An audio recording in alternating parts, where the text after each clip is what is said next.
여러분 안녕하십니까? YTN 시청자를 위한 옴부즈만 프로그램 시청자의 눈입니다. 먼저 뉴스 진단 시간입니다. 이번 주에는 개성공단 폐쇄 관련 보도를 모니터했습니다. 강혜원 시청자 평가원과 정치부 김주한 기자 함께하겠습니다. 네, 안녕하세요. 남북 정세가 긴박하게 돌아가고 있습니다. 관련 보도 어떻게 보셨나요? 네, 지난 10일 우리 정부는 북한의 핵실험과 장거리 미사일 발사에 대한 대응 조치 하나로 개성공단 폐쇄 조치를 발표하였습니다. 홍영표 통일부 장관은 기자회견을 통해서 이번 조치가 개성공단의 자금이 북한의 핵과 미사일 개발에 이용되는 것을 막기 위한 것이라고 설명했습니다. 개성공단은 지난 2013년에도 가동이 중단된 적이 있었는데요. 당시에는 북한의 3차 핵실험에 대한 우리 정부의 대응과 한미 군사훈련 등을 빌미로 북한 측이 근로자들을 철수시키면서 가동이 중단된 바 있었습니다. 이번에는 우리 정부가 전격적으로 개성공단에 대한 철수 조치를 발표했고 북한이 전격 공단 폐쇄 조치를 단행함으로써 지난 2004년부터 가동되어 오던 개성공단이 영구적으로 폐쇄되는 것이 아니냐는 전망도 나오고 있습니다. 이와 관련해서 이번 조치가 이루어지게 된 경위와 구체적인 정부의 조치 내용에 대해서 설명 부탁드립니다. 네, 그렇다면 정부가 개성공단의 초업 중단 조치를 내린 배경에 대해서 좀 설명해 주시죠. 네, 우선 우리 정부가 개성공단 전면 중단이라는 초강력 카드를 꺼낸 이유는 지난 1월 6일 북한의 4차 핵실험에 이은 장거리 미사일 발사 등이 직접적인 원인이었다고 할 수 있습니다. 박근혜 대통령은 이미 지난달 북한의 4차 핵실험 이후부터 개성공단 가동 전면 중단을 심각하게 고심해 왔다는 것이 청와대 측의 설명입니다. 사실 박 대통령이 개성공단 가동 중단을 할 수도 있다는 듯한 뉘앙스는 이미 몇 차례 있었습니다. 핵실험 직후 박 대통령이 북핵 대북 제재 방향에 대해 북한의 태도 변화를 가져올 정도의 새로운 제재 그리고 상응하는 대가 등의 표현을 쓴 것이 개성공단 가동 중단을 염두에 둔 발언이라는 겁니다. 지난달 13일이었죠. 박 대통령은 신년 기자회견에서 개성공단 폐쇄 가능성을 묻는 기자들의 질문에 우리 국민의 안전이 최우선이다. 이것은 전적으로 북한에 달려있다라고 말한 적이 있습니다. 이에 대해 청와대 관계자는 개성공단 전면 가동 중단 결정의 예고편이라고 해석하기도 했는데요. 북한이 핵실험 이후 전향적인 자세를 보이지 않는다면 개성공단 가동을 중단하겠다는 뜻을 이미 내비쳤다는 의미라고 하겠습니다.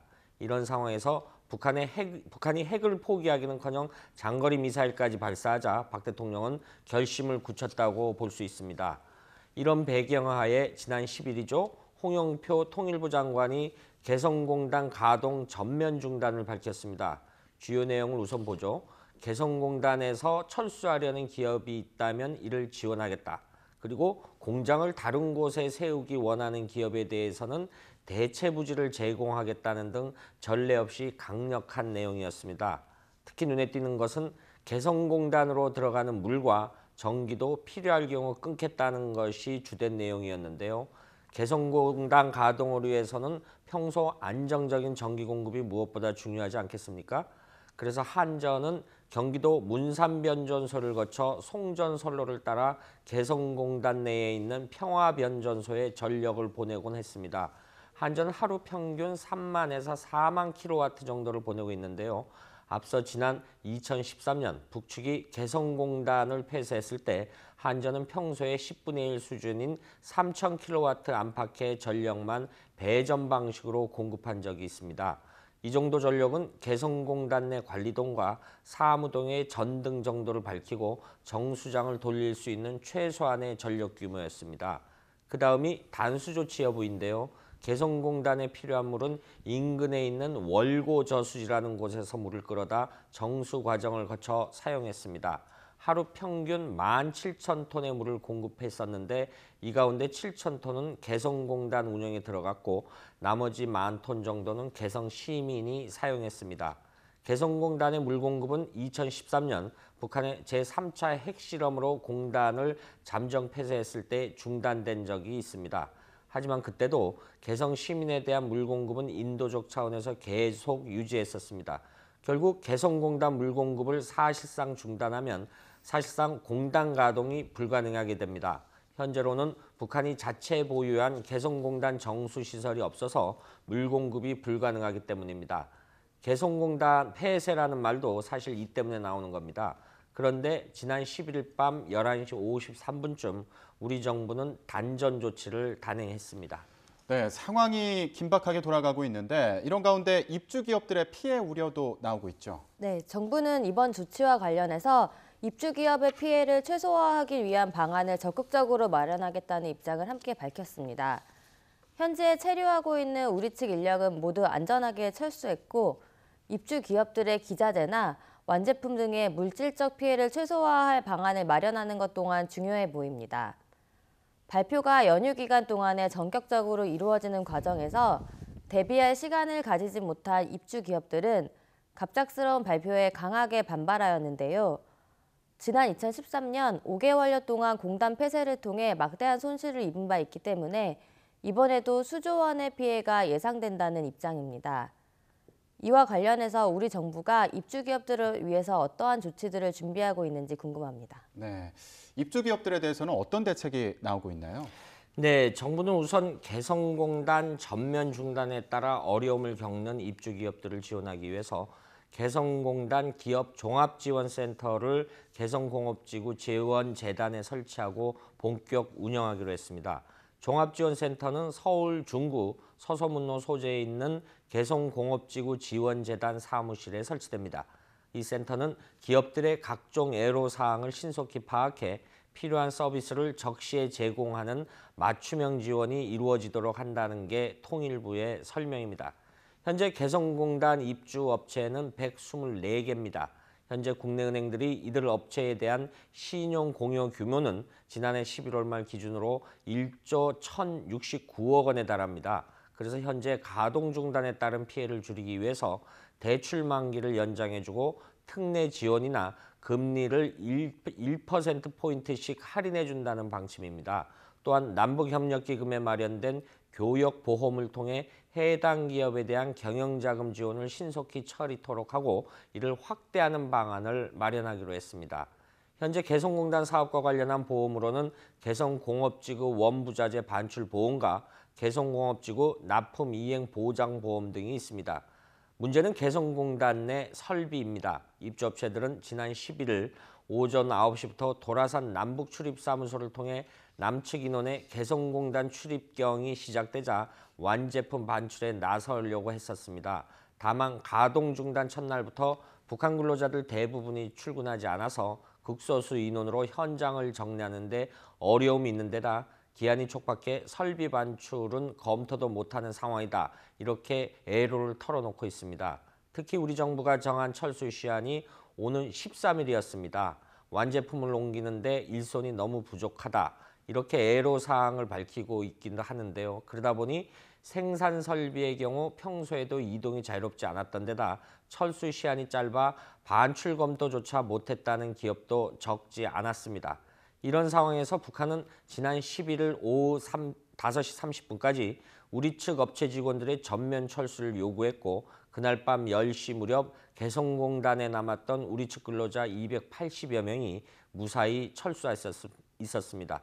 북한은 지난 2008년 7월 관광객 피격 사망 사건으로 금강산 관광이 중단되고 2010년 초 관광 재개를 위한 남북회담이 결렬되자 같은 해 4월 말 투자액 기준으로 4,842억 원에 달하는 금강산 지구의 남측 자산을 몰수 동결하기도 했습니다.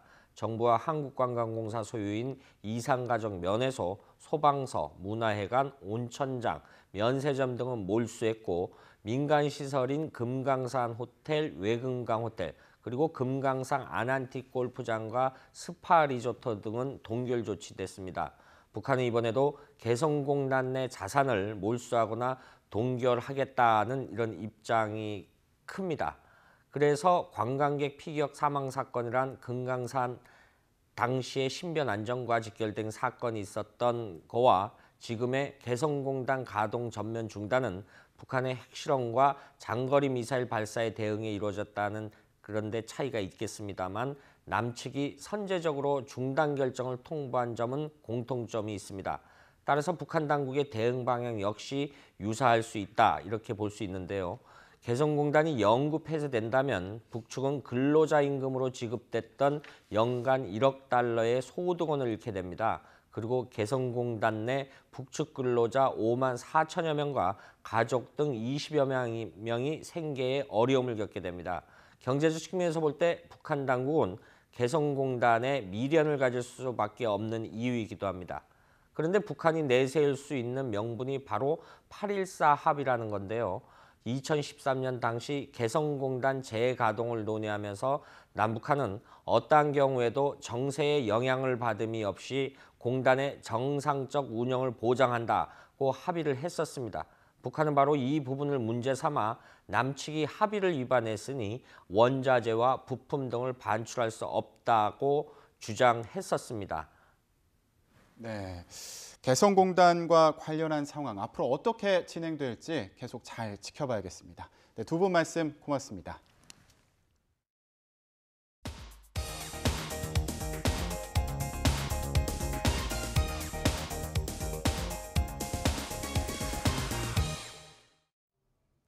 지상파 DMB 채널인 YTN DMB 프로그램을 평가하는 내가 본 마이TN 순서입니다. 이번 주엔 캐스터들의 수다와 지카 바이러스 확산 관련 보도에 대한 곽정래 평가원의 의견을 들어보겠습니다. 안녕하세요. YTN DMB 시청자 평가원 곽정래입니다. 전 지구적 기상이변은 계절에 상관없이 이제 우리의 일상으로 자리 잡아가고 있는 듯합니다. 최근 기상청 날씨 정보에 따르면 작년 12월에는 예년에 비해 평균 기온이 영상 기온을 보인 날이 무려 70%에 이르는 것으로 나타났습니다. 반면에 올해 1월 중순부터 최근까지 예전에 없던 혹독한 한파가 지속되고 있는데요. 불가역적인 기상이변은 계절에 상관없이 우리 삶의 다양한 차원에서 그 영향력을 확대해 가고 있습니다. 날씨가 우리의 일상적인 삶과 매우 밀접한 관련성을 갖는 상황에서 YTN의 캐스터들의 수다라는 프로그램은 시청자들에게 날씨에 대한 정보와 새로운 흥미를 제공해 차별화된 프로그램으로서의 독특성을 발견할 수 있었습니다.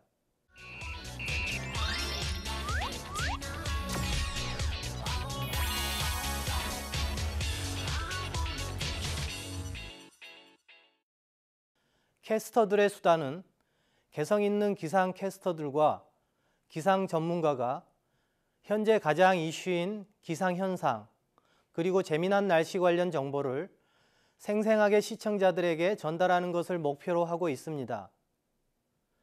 지난 방송에서는 분노에 대처하는 자세라는 주제를 가지고 출연 캐스터들이 관련 내용에 대한 다양한 이야기와 정보를 제공해주고 있었습니다.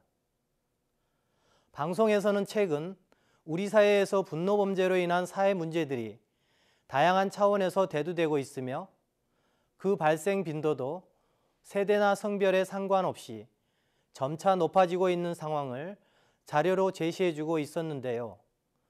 특히 우리나라 성인 인구의 50% 정도가 분노 조절 장애를 겪고 있다는 정보는 분노에 대한 개인과 집단 그리고 사회 구조가 갖고 있는 근본적인 원인과 해결 방안에 대해 진지하게 고민하고 되돌아보는 계기가 되었습니다.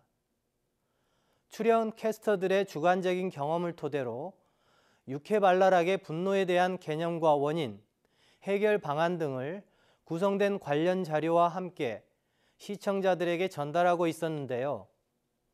그러나 방송에서의 분노는 날씨와 삶을 다루는 특화된 프로그램이 지향하는 목표와 부합되지 않는 내용 구성으로 이루어져 약간의 아쉬움이 남았습니다. 또한 프로그램 진행에 있어 다소 무거울 수 있는 주제를 시청자들에게 유쾌발랄하게 쉽게 전달할 수 있는 긍정적인 측면도 있었지만 출연 캐스터들의 분노에 대한 경험담이 지속적인 상호 인신공격성 발언에 의해 과도하게 전달되어 다소 불편함이 느껴졌습니다.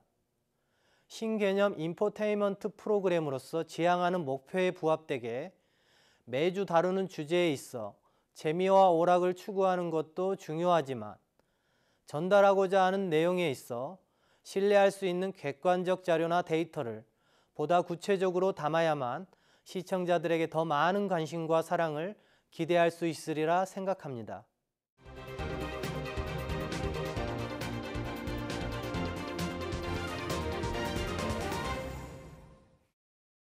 최근 세계 주요 언론과 통신사들이 브라질발 지카 바이러스의 전 지구적 확산 우려 가능성을 보도하고 있는데요.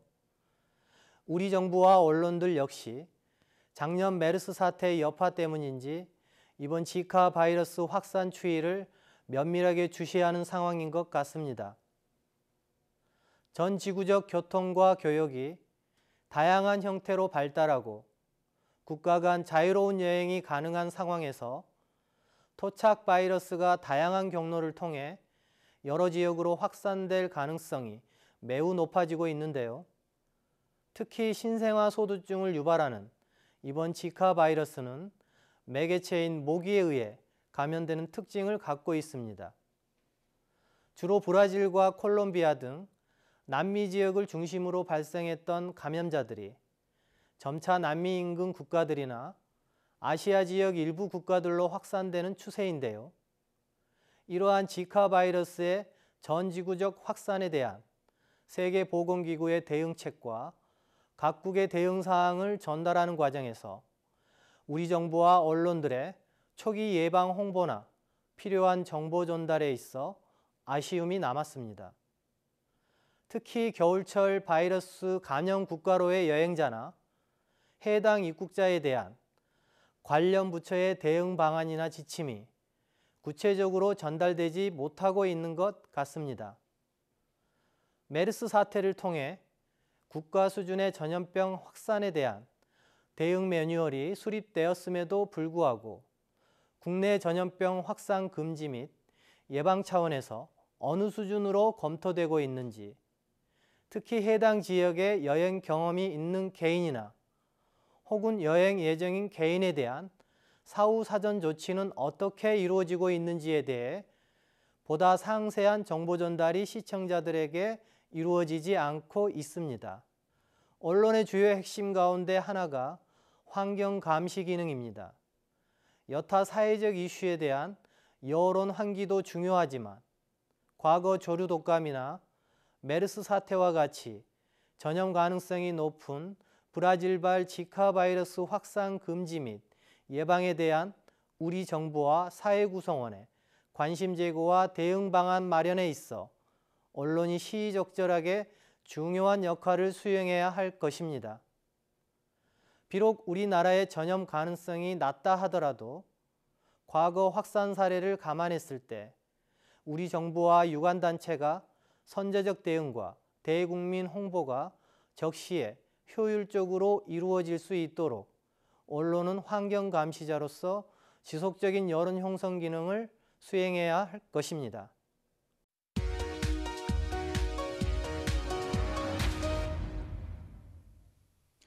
이번 순서는 시청자들의 지적사항을 정리한 모니터 보고 시간입니다. YTN 뉴스를 시청하다 보면 정확한 의미 전달이 필요한 자막이나 내용을 자세히 알 수 없는 자막이 종종 나타나는데 시청자들은 좀 더 명확한 뉴스의 제공을 당부했습니다. 지난 10일 전두환 추징금 시공사가 내야 법원 첫 강제조정이라는 스크롤 자막에서 시공사라는 자막만 보게 되면 공사를 시행하는 회사라는 의미로 오해할 수 있으므로 주 시공사로 표기해야 시청자들에게 충분히 내용 전달이 될 것이라는 지적이 있었습니다. 같은 날 새해 첫 고위 당정청 국가 안위 최우선이라는 자막이 나왔는데 당정청을 가운데 점이 표시된 당정청으로 바꿔야 정확한 의미 전달이 된다는 지적이 있었습니다. 또 8일 설 연휴에 잇따라 화제라는 내용의 리포트에 90여만 원 태워라는 자막이 사용됐습니다. 그러나 현금 90여만 원이 불에 탔다는 것인지 90여만 원어치 재산상의 손해가 났다는 것인지 불분명해서 좀 더 구체적으로 기술할 필요가 있었다는 지적이 있었습니다. 그리고 7일에 방송된 미사일 발사 강력 비난, 아베 독자 대북 제재 검토 지시라는 내용의 리포트에서 한반도 사드 배치 관련 속보 자막이 지속적으로 고지됐습니다. 그러나 리포트 방송 중에 관련 보도와 대담을 요약한 주제 자막과 일본 시민과의 인터뷰를 다룬 화면에 번역 자막이 고지되지 않은 점은 아쉬웠습니다. 방송 내내 속보 자막을 고지해 정보성은 있었지만 인터뷰 내용을 알지 못하고 화면만 보는 상황이 됐으므로 상황에 따른 조정도 필요하다는 지적이 있었습니다. 그런가 하면 오바마, 한국에 대한 방위 공약 재확인이라는 속보 자막에서 재확인의 인 부분이 수화 방송 장면에 가려진 상태로 방송됐는데 잠시 후 인 부분이 보이게 한 발 빠르게 자막을 다시 고지한 점은 적절했다는 격려가 있었습니다.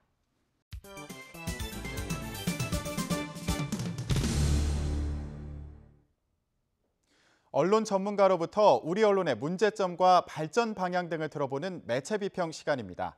오늘은 최충웅 경남대학교 교수로부터 청소년 보호를 위한 미디어 교육이라는 주제의 논평 들어보시겠습니다.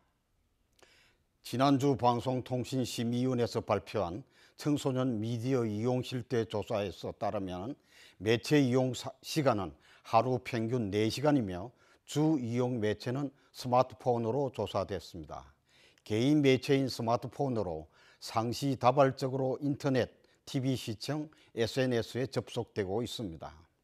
청소년의 TV 시청 분야는 전체 시간의 50%가 오락물에 편중되어 폭력적이고 선정적인 위험 요소에 항시 노출되어 있습니다.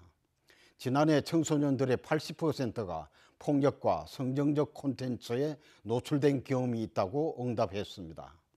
방송통신심의위원회는 지난 한 해 동안 인터넷을 통해 유통되는 불법 유해 정보 15만 건을 시정 요구했습니다.